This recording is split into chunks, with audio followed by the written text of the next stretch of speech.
ಬಳ್ಳಾರಿಯಲ್ಲಿ ಅಳವಡಿಕೆ ಮಾಡಿರುವಂತಹ ಜಾಮರ್ನಿಂದಾಗಿ ಇದೀಗ ಸಾಕಷ್ಟು ಅವಾಂತರಗಳು ಸೃಷ್ಟಿಯಾಗ್ತಾ ಇದೆ. ಅಲ್ಲಿನ ಜನತೆ ಸಮಸ್ಯೆಯನ್ನ ಅನುಭವಿಸ್ತಾ ಇದ್ದಾರೆ.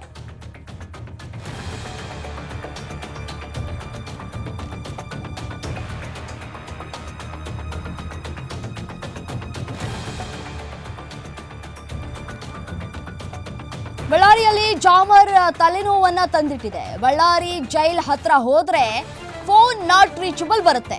ಜೈಲು ಸುತ್ತಮುತ್ತಲ ನಿವಾಸಿಗಳ ಗೋಳನ್ನ ಕೇಳೋರು ಯಾರು?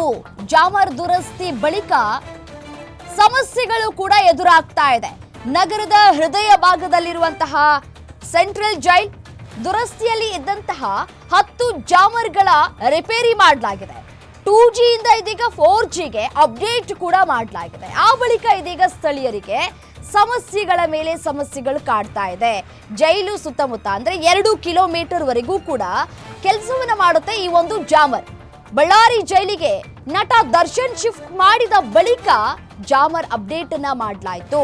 ಫೋನ್ ರೀಚ್ ಆಗದೆ ಜೈಲು ಸುತ್ತಲ ವಾಸಿಗಳಿಗೆ ಇದೀಗ ತಲೆನೋವು ಕೂಡ ಹೆಚ್ಚಾಗ್ತಾ ಇದೆ. ಟೆನ್ಷನ್ಗಳು ಕೂಡ ಹೆಚ್ಚಾಗ್ತಾ ಇದೆ. ವ್ಯಾಪಾರ ವಹಿವಾಟು ಕೂಡ ಮಾಡೋದಕ್ಕೆ ಸಾಧ್ಯ ಆಗ್ತಾ ಇಲ್ಲ.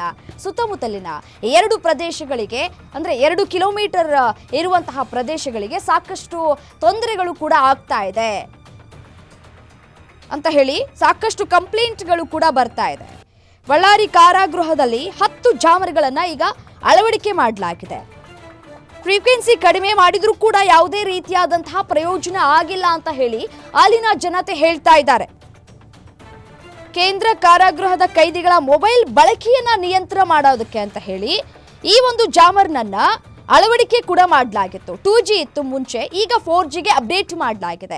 ಯಾವಾಗ ದರ್ಶನ್ರನ್ನ ಬೆಂಗಳೂರಿನಿಂದ ಬಳ್ಳಾರಿಗೆ ಶಿಫ್ಟ್ ಮಾಡಲಾಯಿತು ಆಗ ಅಪ್ಡೇಟ್ ಅನ್ನ ಮಾಡಲಾಯಿತು. ಬಟ್ ಆದರೆ ಯಾವುದೇ ಪ್ರಯೋಜನ ಆಗ್ತಾ ಇಲ್ಲ. ಅಲ್ಲಿನ ಸುತ್ತಮುತ್ತಲಿನ ಜನತೆಗೆ ಸಾಕಷ್ಟು ತೊಂದರೆಗಳು ಕೂಡ ಆಗ್ತಾ ಇದೆ. ಯಾರೇ ಕಾಲ್ ಮಾಡಿದ್ರು ಕೂಡ ನಾಟ್ ರೀಚಬಲ್ ಅಂತ ಬರುತ್ತೆ.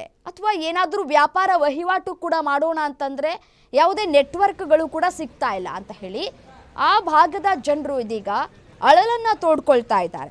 ಜಾಮರ್ ಸಮಸ್ಯೆ ತೀವ್ರವಾಗಿದ್ದು ಜೈಲು ಸುತ್ತಮುತ್ತಲಿನ ಪ್ರದೇಶದಲ್ಲಿ ನಿತ್ಯದ ವಾಣಿಜ್ಯ ಚಟುವಟಿಕೆಗಳಿಗೆ ತೀವ್ರ ಅಡ್ಡಿಯಾಗ್ತಾ ಇದೆ. ಈ ಬಗ್ಗೆ ಜೈಲು ಅಧಿಕಾರಿಗಳ ಪೂರಕ ಕ್ರಮಗಳ ನಡುವೆಯೂ ಕೂಡ ಜಾಮರ್ ಸಮಸ್ಯೆ ಮುಂದುವರೆದಿದೆ ಅಂತ ಕೂಡ ಹೇಳಲಾಗ್ತಾ ಇದೆ. ಯಾವುದೇ ನೆಟ್ವರ್ಕ್ ತೆಗೆದುಕೊಂಡ್ರೂ ಕೂಡ ಸಮಸ್ಯೆ ಸೃಷ್ಟಿಯಾಗ್ತಾ ಇದೆ. ಏರ್ಟೆಲ್, BSNL ಯಾವುದೇ ನೆಟ್ವರ್ಕ್ ನಾವು ಯೂಸ್ ಮಾಡಿದ್ರೂ ಸಮಸ್ಯೆಗಳ ಆಗರ ಅಲ್ಲಿ.